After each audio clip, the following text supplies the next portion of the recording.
to Restore Thrive. It's YouTube Tuesday, and we are talking about hips and feet today. And what's the connection?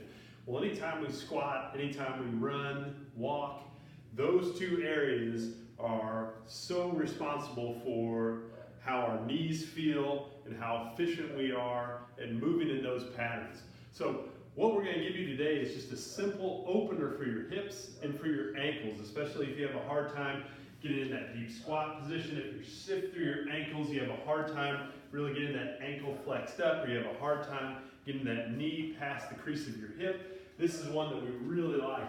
So what you need for this is some sort of band. We're going to use just our regular Rogue Monster band here. We're going to put this around our foot. It can just be in the middle of the foot. You're going to lay back on your back and pull your leg up.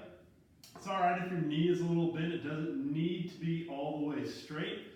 And with this other leg, we can keep it bent. If you've got the range of motion and it feels comfortable, you can straighten that leg out, just whichever way feels more comfortable for you. So the first thing we're going to do is a basic contract, relax. The contract, we're going to time that with our breathing. So we're going to take a breath in. And as we breathe in, I'm going to push into the band, squeeze my quad in front of my thigh, hold. And then as I exhale, I'm going to let the band pull my foot back, pull my knee back. I'm letting my knee kind of drop out to the side, just like I would in that deep squat position. And I'll just take another breath here. And this should be comfortable. This shouldn't be painful on your foot and ankle, your knee, or your hip. And then I'll take another breath in. Contract. I'm thinking about actually trying to push my hip out of the socket a little bit here. And then exhale. Let that foot relax, let that hip relax. Pull it back in. 5 to 10 seconds every time we exhale. Take another exhale breath. And then one more time. Breath in. Contract. Push that hip out. Get tight. Exhale. Let that foot relax up. Knee relax up. Hips relax there. It's already starting to feel a little more open. And then from there, if we have a little tightness on the outside of the hip, this variation we like to catch a little bit of the IT band in the outside of the hip. So what we'll do here, same basic technique. We do need to straighten the leg out. I'm going to grab with my opposite hand of the leg that I'm working.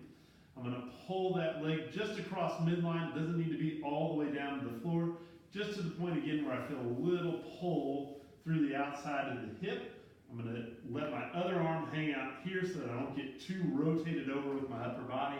Take a big breath in. Push, push, push, push. And then I'm going to exhale. Let it come back in a little bit. I can try pulling over a little bit more if it feels like it's opened up a little bit more. Take another breath. Then an inhale breath and push. Still trying to push that hip out of the socket. Exhale. I can let it drop over a little bit more. I can try pulling my knee up a little more if I want. If I'm really trying to catch the IT band though, I'm going to keep trying to drop that hip over while leaving my upper body and that free arm on the ground. So we'll do that for 3 to 4 cycles. Come back to the middle, let that leg out, and just let that leg relax. Just release it, shake it out a little bit. And then from there, we'll pop up in a simple test, retest. If we squat, that feels considerably more open on that side versus this side. You can see my foot's turning out because my ankle's stiff here. I'm going to do the same thing on my other foot after we're done here. So give that a try. That's a great way to wind down at night. Let us know what you guys think in the comments below. We'll talk to you again soon.